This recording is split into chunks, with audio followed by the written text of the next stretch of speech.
Hello, and welcome back to yet another show, everyone. This is Adam's Review Corner, Season 3, Episode 7. As always, this review is made possible thanks to the Xbox 360 and its AtamaDarkening Fun Labs app. I am your digital host, AtamaDarkening. And today, I will be reviewing Batman Arkham Asylum for the Xbox 360. So let's jump into the madhouse that I call home. The story of the game, which could also double for any Batman story, is that the Joker is once again caught by Batman. Perhaps a little too easily, according to Batman, and is brought back to Arkham Asylum. However, when he gets the Joker back, the place is overtaken by him and his inside help of Harley Quinn and the recently moved gang of the Jokers, thanks to a fire at Blackgate Prison. With the Joker in control of the asylum and Batman caught in his trap, it is up to Batman to either put a stop to the Joker and return sanity, or what little sanity there is, back to Arkham Asylum, or die in what will go down as one of his longest and most nightmarish nights in his life. Maybe. This may be the billionth installment. Or perhaps the billionth and 1st. I can never keep track. To a Batman game. But this is the first time that Batman has done anything like this in a way of gameplay mechanics. This game is published by the company's Eidos Interactive, which was also recently bought out by Square Enix, which of course I've mentioned before in my other few reviews, and Warner Brothers Interactive Studios, and developer Rocksteady Studios, which this is one of their first well-known games done by them, at least what I know of. Batman is the hero of the game.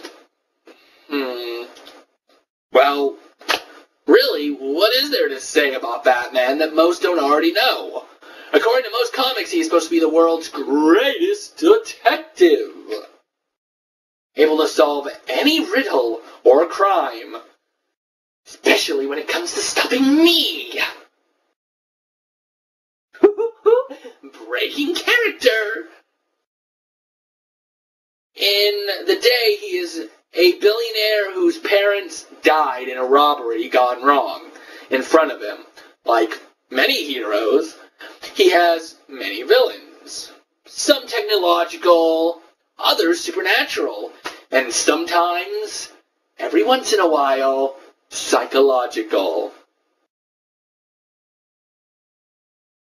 I fit all three.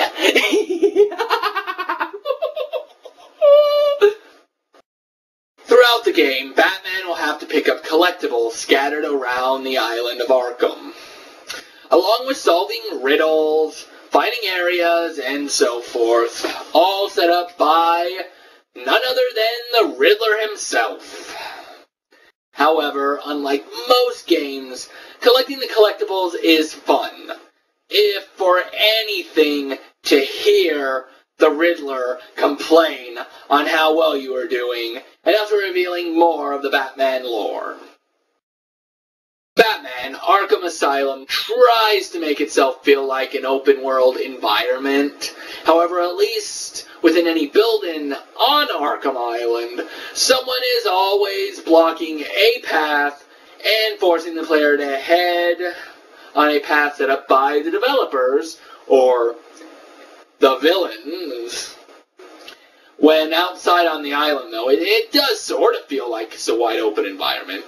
Unfortunately, there really isn't that much to do outside, unless the player feels like collecting all the collectibles.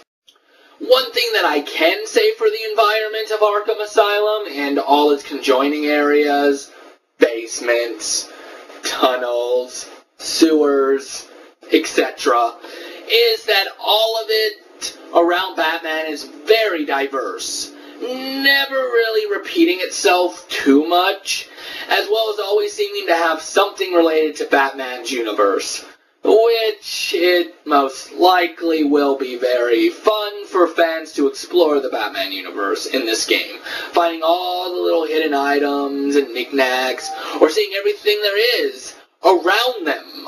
Batman as a character can be very likable, if not a little brooding and always ruining my fun.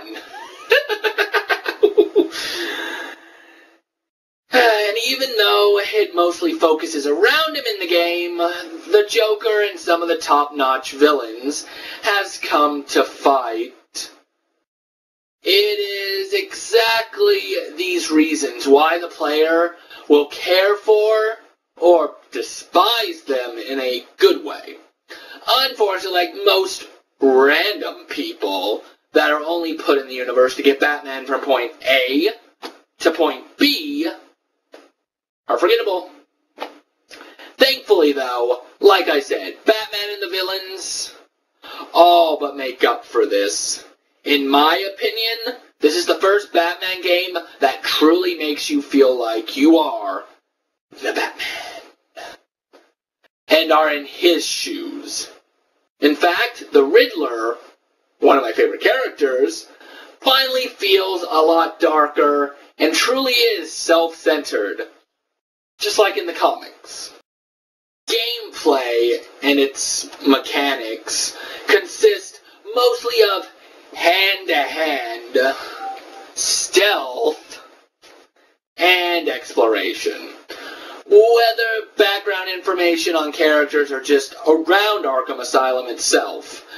In combat, Batman can only attack, but defend, stun, and jump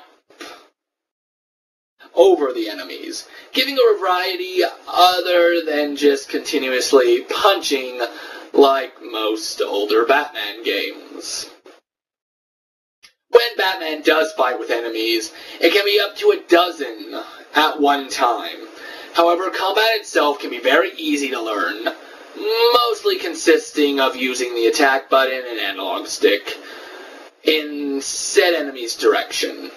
However, it can take some time and be hard to master, especially for a few of the achievement-based in combat.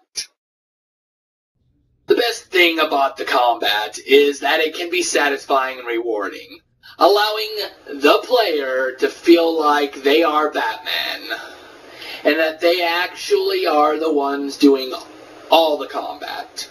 And just when it starts feeling like the combat is getting repetitive and stale, the enemies start to throw in tasers, knives, and batons that causes the player to focus on certain moves, like dodge or stun, putting some strategic influence into the combat. The longer the player can keep this up without button mashing or getting hit, will add to the combo count. As Batman gets more experience, he can improve his combat, and with so much of a combo built up, it will allow Batman to use an unblockable attack.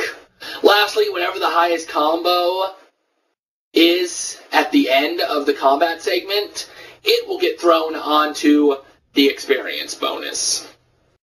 With the invisible predator, or stealth part of the game, this is where Arkham Asylum shines for me, at least, showing Batman's true intellect as world's greatest detective. By giving players the freedom in how to engage and take out the multiple enemies, all the while in the shadows, including such gadgets as explosive gel, different types of batarangs, and crashing through windows, is only to name just a few. Not to mention good old-fashioned takedowns. And later on, the enemies, just like in combat, get smarter, and new tactics must be taken to finish an area. And besides, they know if they don't improve, I'll kill them!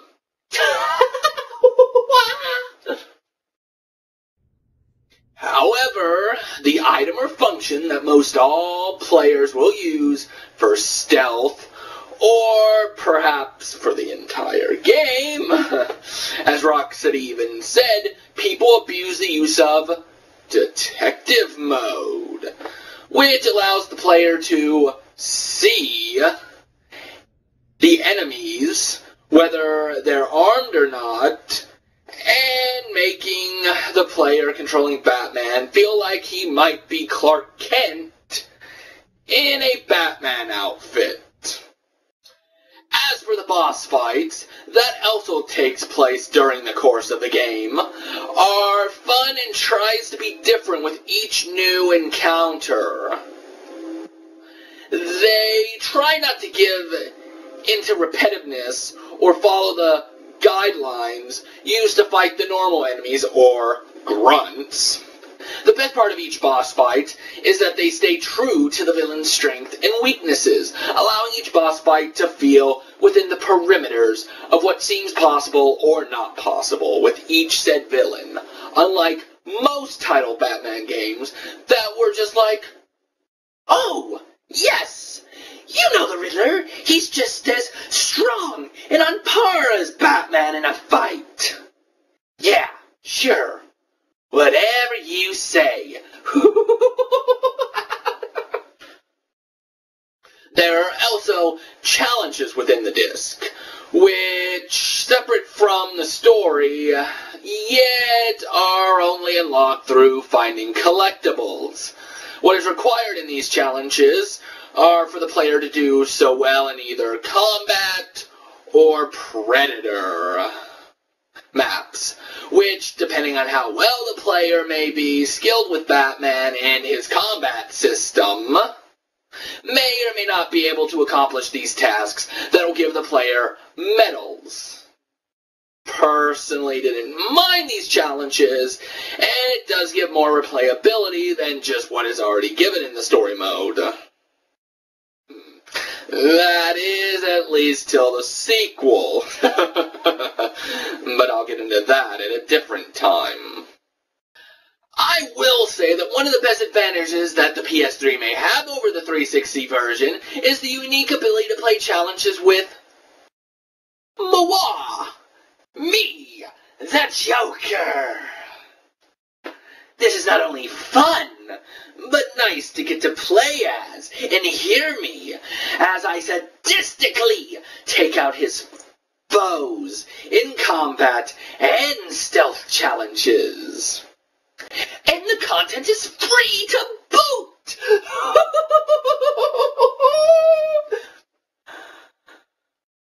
However, in my opinion, one thing the 360 version has on the PS3 is that it has a little more sharper graphics, which is weird, as thanks to the Blu-ray, it usually is the other way around. One of the reasons I think that Batman Arkham Asylum works so well is the fact that the different elements of combat switches between hand-to-hand as well as stealth at just the right time, that it keeps it fresh and so that it never gets too repetitive to put down. At least till most players finish it at least once. And even after finishing it, there is a New Game Plus, which allows the player to start off with all the gadgets and moves that they've unlocked right from the very get-go, which gets a few players to give it a second go, including those who want all the achievements. And lastly, because of one of the best graphical features in Arkham Asylum, which is during said two types of combat and stealth, which is some of the smallest and perhaps greatest things that some games wouldn't care about doing, which is continual suit damage on Batman as the story continues to progress and the bad guys slowly tear the Bat down, both physically and mentally. The music works very well. It is a very wonderfully done orchestra, giving such a dark feel of what most people would imagine to be played in a Batman universe. The voice actors and sounds are very good and are also well done, and the development team took its time in making authentic sounds for the environment and otherwise, in my opinion. The game feels right up to par with the animated series, which I suppose it could help that most of the voice actors from the animated series does make a return in the game. Or a variation of them, at least. It's got more adult vibes than its animated series counterpart, though. But perhaps not quite as much as the new Dark Knight movies. At least not by much.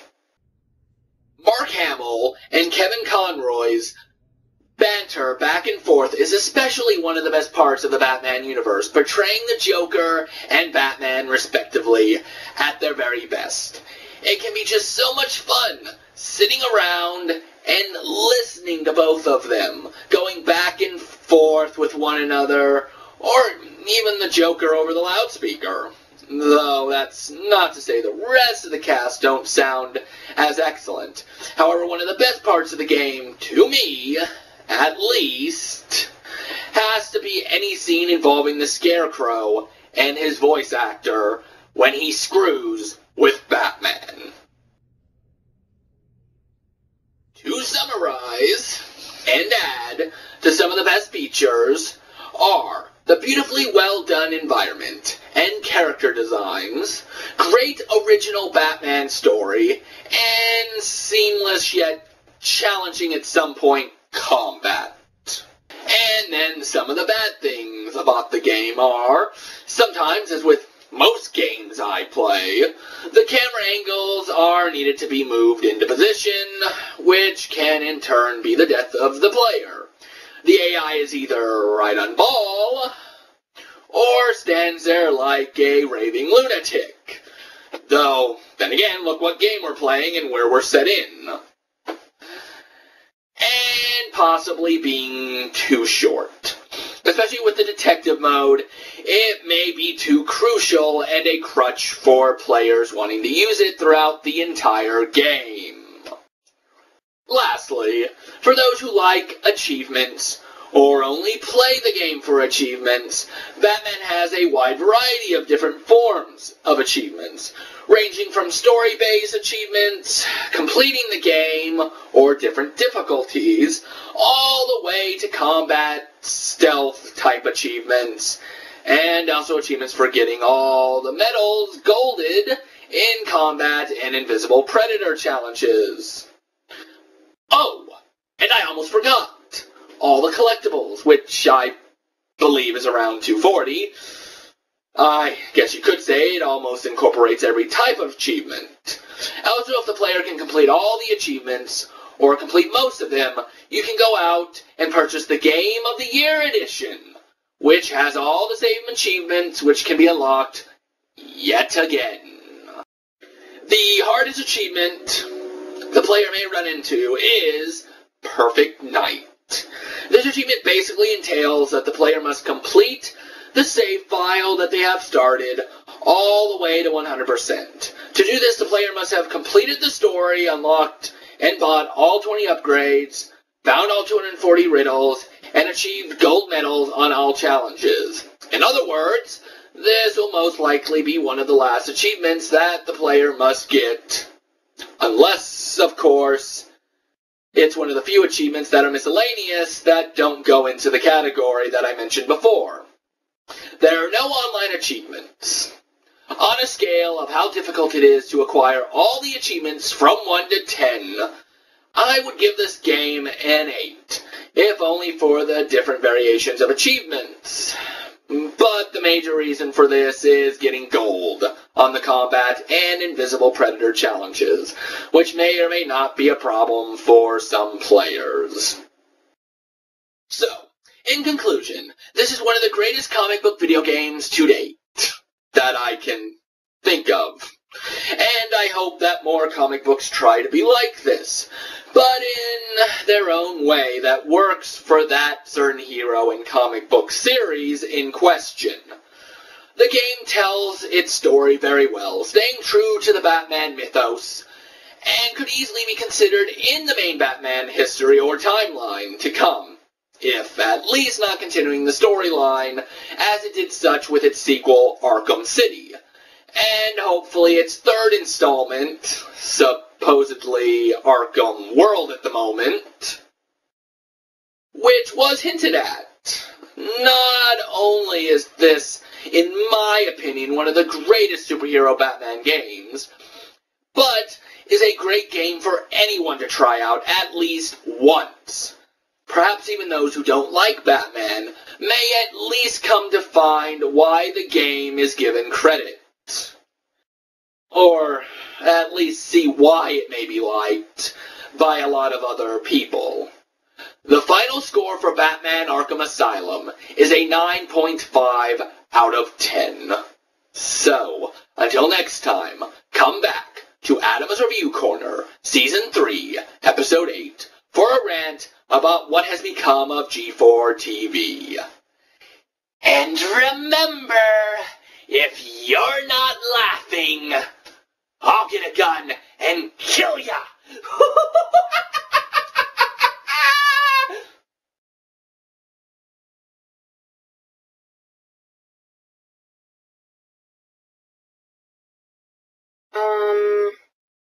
Atama? Are you okay? You're kind of creeping me out. Of course I'm okay. I'm just getting ready in the dressing room for the review. Oh, about that. I sort of have bad news for you then.